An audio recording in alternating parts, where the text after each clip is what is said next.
Okay, well, ladies and gentlemen, thanks for coming this afternoon. I'm going to make a brief statement, then I'll ask George and Scott to speak very briefly, then we'll obviously take a few questions.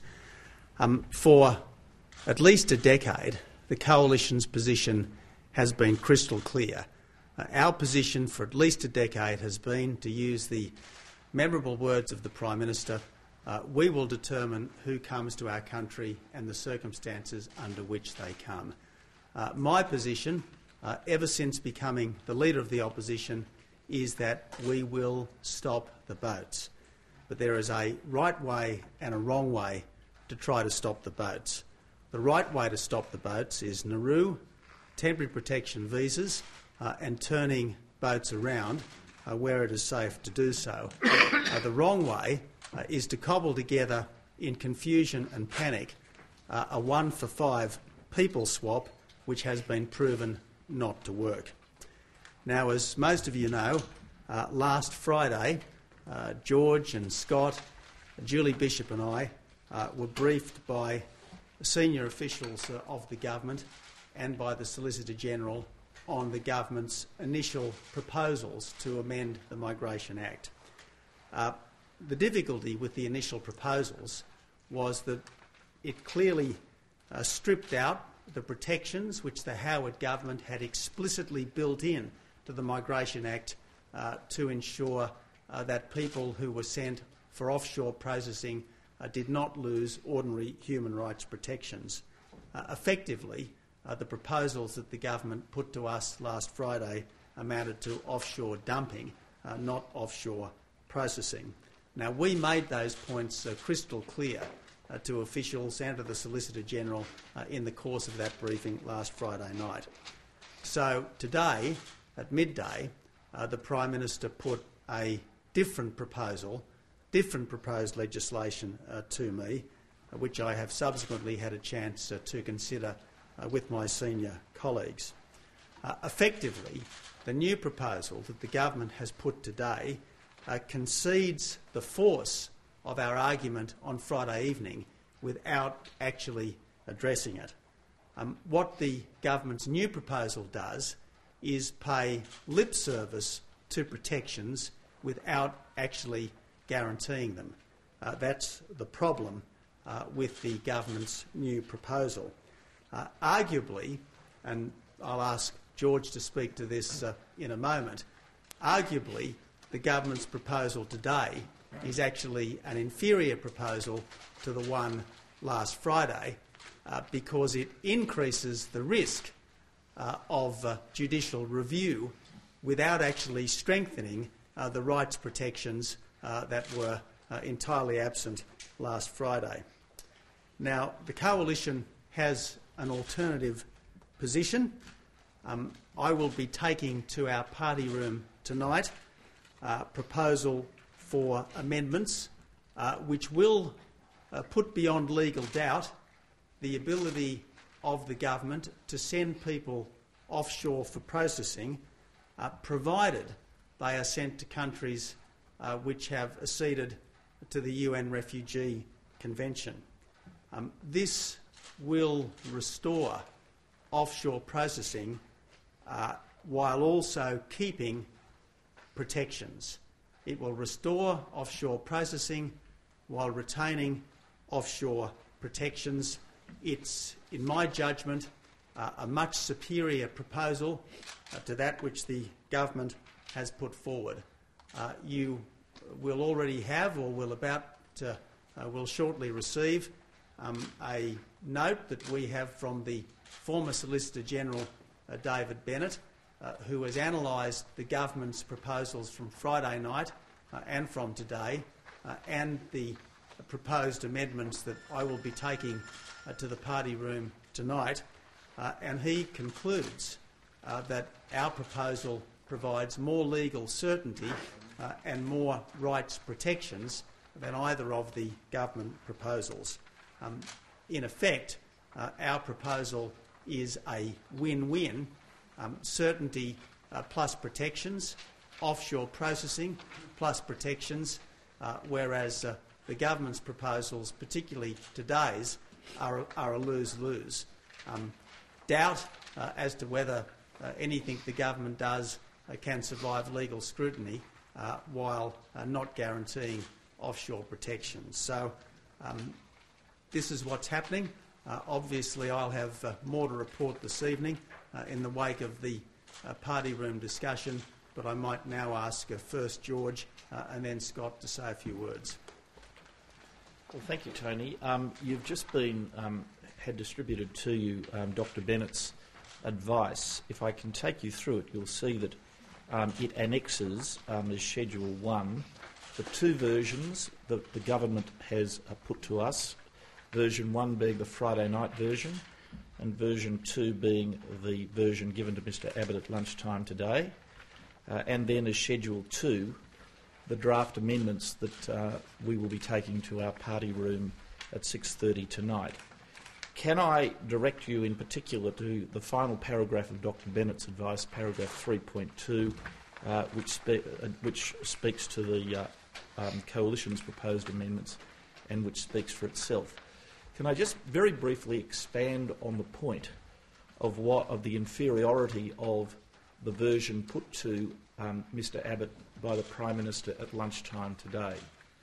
Might I remind you that the reason the High Court struck down Minister Bowen's declaration of Malaysia was because it was not objectively satisfied that the four criteria set out in section 198A(3) of the current Migration Act were able to be satisfied.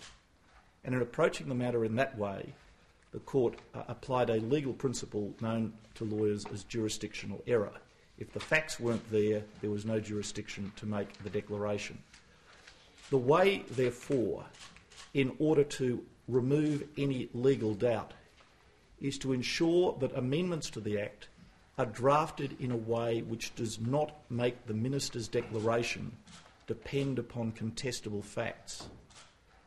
What the Prime Minister, in the version that she produced to Mr Abbott at lunchtime today, has done has actually been to reintroduce into the matters about which the Minister needs to be satisfied a number of criteria that are arguably contestable facts, and that is why it seems to us that the version is, if anything, weaker than the version that was given to us on Friday evening.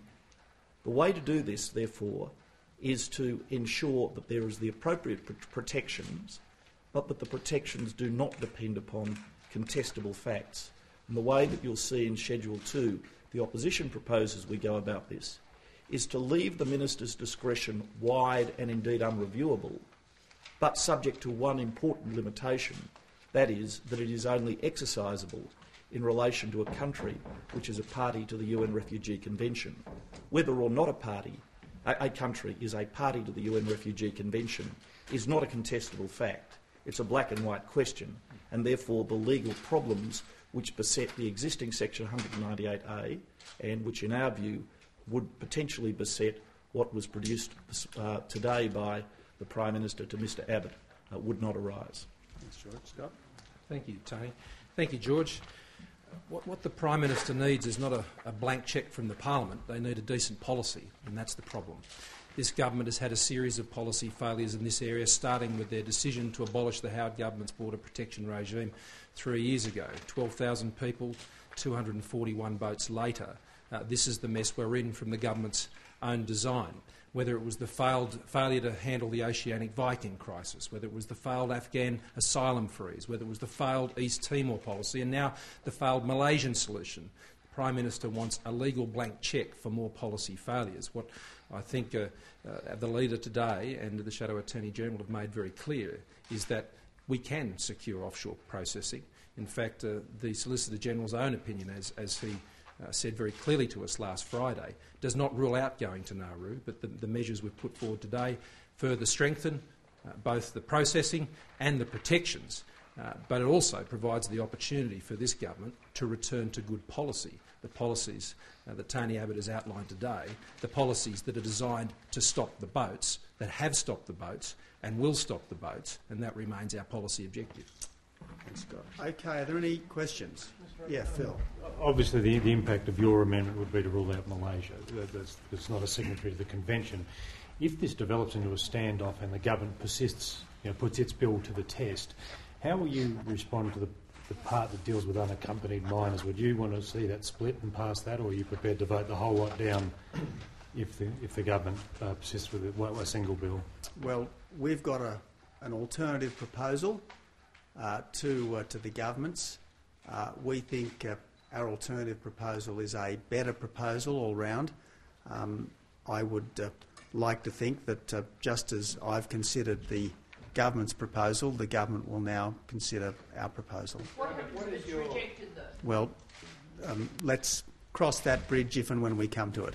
What is your response to the Prime Minister's often made appeal to you that the government, executive government, should have the right to deal with this issue as it sees fit? Don't you recognise that right for her? Look, I don't believe it's the opposition's duty to provide a blank cheque to a bad government. And I think any suggestion that the opposition should write this government a blank cheque it doesn't pass the common sense test. Our responsibility is to good policy. Our responsibility is not to support bad policy, and we've said all along that we think the 1-for-5 Malaysian people swap is a bad deal, and the fact that the boats have kept coming, notwithstanding the fact that this has now been in the public arena for quite some time, demonstrates that it isn't good policy. Turning back the boats. On turning back the boats, and I think that was done 6 or 7 times under the Howard government, the last time in about 2003.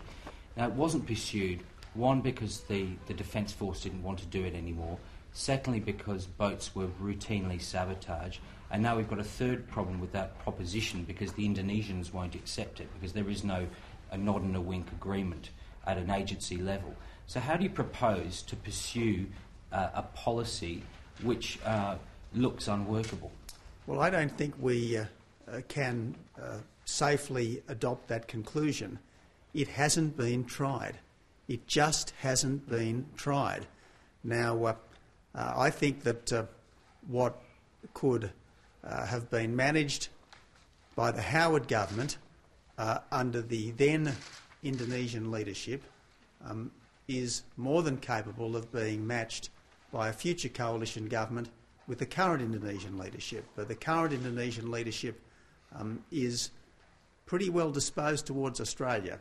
And I think if these things were done without the kind of hairy-chested megaphone diplomacy that we saw from Kevin Rudd at the time of the Oceanic Viking, there's no reason why it can't work. You are effectively conceding that you would need some arrangement, whether it be government to government or agency to agency. In the Howard government time, there was an agreement between the agencies, a tacit agreement, albeit regarding turning back the boats. Is that what you'll need? Well, you always have to have, as part of effective operations against people smuggling, constructive relations with Indonesia.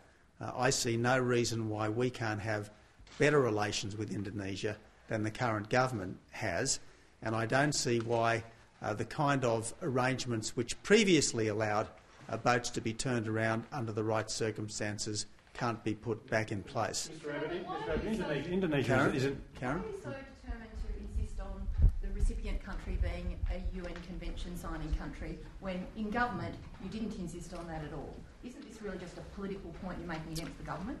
Well, I think it is very important to note that the Howard government explicitly put human rights protections into the Migration Act as part of the establishment of offshore processing.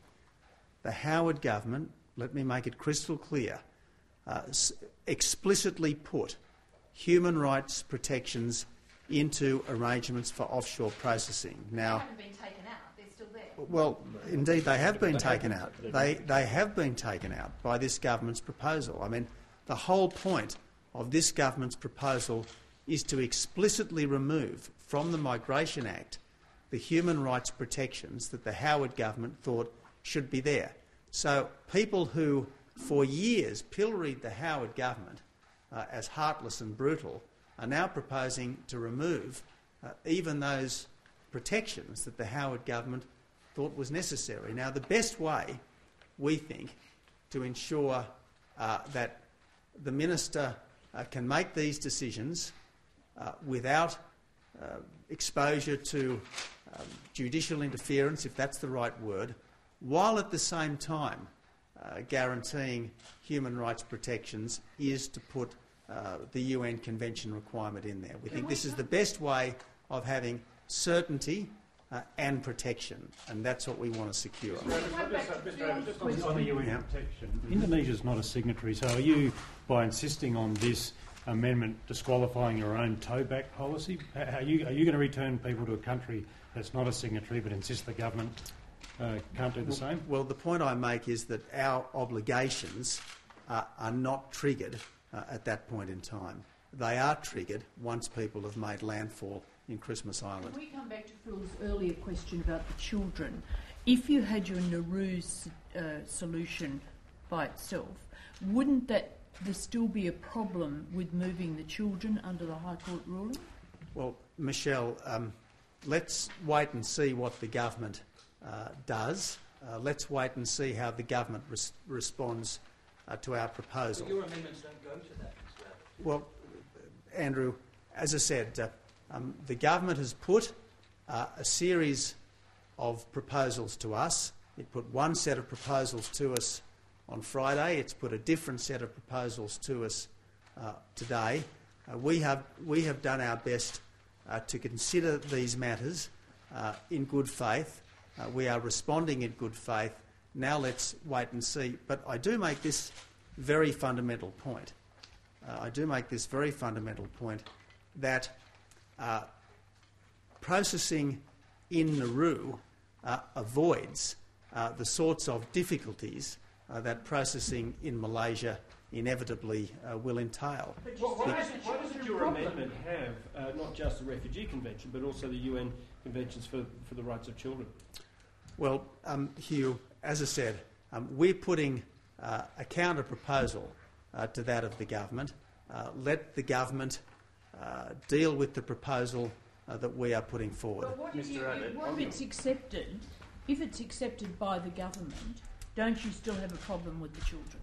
Well, the fact of the matter is that we are putting, Michelle, and we're going around and round in circles here, so I'm going to ask for another question on another subject, but I want to make it crystal clear that we are putting a counter-proposal to the government's proposal that we think restores certainty while maintaining protections, and I think that is what a responsible opposition in these circumstances does. You say that the changes that the government's proposing would remove the protections put in under the Howard government, but as late as this morning, Scott Morrison was saying that you think that your policy is already legal under what exists now.